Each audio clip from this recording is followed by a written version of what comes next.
During the spring of 2020, the East of England Ambulance Service Patient Safety Team realised it was time to change the management of the serious incident process.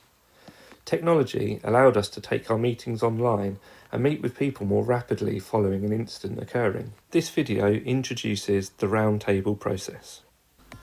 Welcome everybody and good afternoon, and thank you for joining us on this Roundtable review.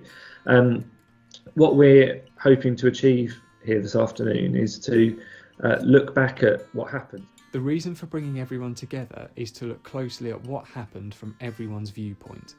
One person may have seen or heard something different to others, so it's vital to understand people's thinking as we build a detailed timeline of the incident.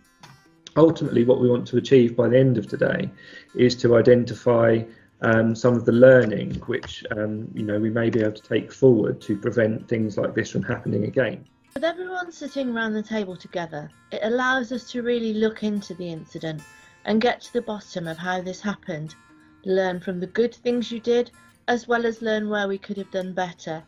This isn't about pointing the finger, it's about comparing what actually happened to what we as a trust think should happen and looking at the why the two things were different. My absolute priority is to obviously look after your well-being. So obviously we want to ensure that you are as well supported as possible through the process. One of the clinical team or patient safety specialists will be there to answer any references around clinical best practice.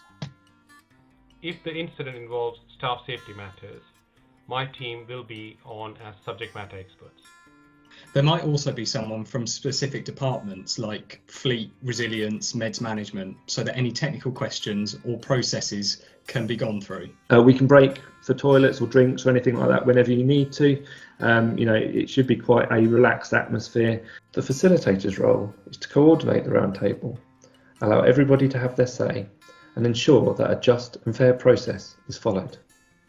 Some people who've been through this roundtable process have kindly offered to share their experience with us. So I took a Cat 1 emergency call for a patient who wasn't breathing after stab wounds. During the call, I accidentally hit the test call button, and in a panic I accidentally accepted it, creating a test call CAD rather than a live CAD, which was what it was supposed to be. So for me, I was very, very nervous. I cried a lot. I was very genuinely worried about what people would think of me for doing this wrong. I'm so bad at my job, and I really built up a bad mindset on the whole thing. I can't praise the team enough for being so supportive of me, especially when you do something that could have been absolutely catastrophic for the patient. They still treat you like just another human. So it was worrisome, obviously, because I'm on a paramedic pathway. So I was worried that might get knocked back. The actual roundtable, was going to be a new process in itself, because obviously it was going to be over Zoom or Teams, whichever it was, because of the pandemic. So that was a new process in itself. The whole team was really quite supportive, and at all stages they were saying, this isn't a witch hunt, don't worry, sort of thing. We're here to learn from the issue rather than pass blame and etc. So that was quite reassuring. I would say it's okay to be stressed, it's okay to get upset about it, it's okay to be worried, but at the same time no one is there to tell you off, no one is there to penalise you for not exactly being perfect, because no one can be perfect. We can't stress enough that this isn't about finding out who to blame. It's about making our patients and you safer at work by building the best systems and processes possible to let you do your job.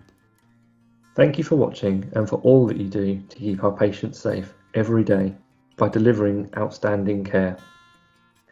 If you'd like to find out more about the SI process, roundtables, or patient safety in general, please contact one of our patient safety specialists.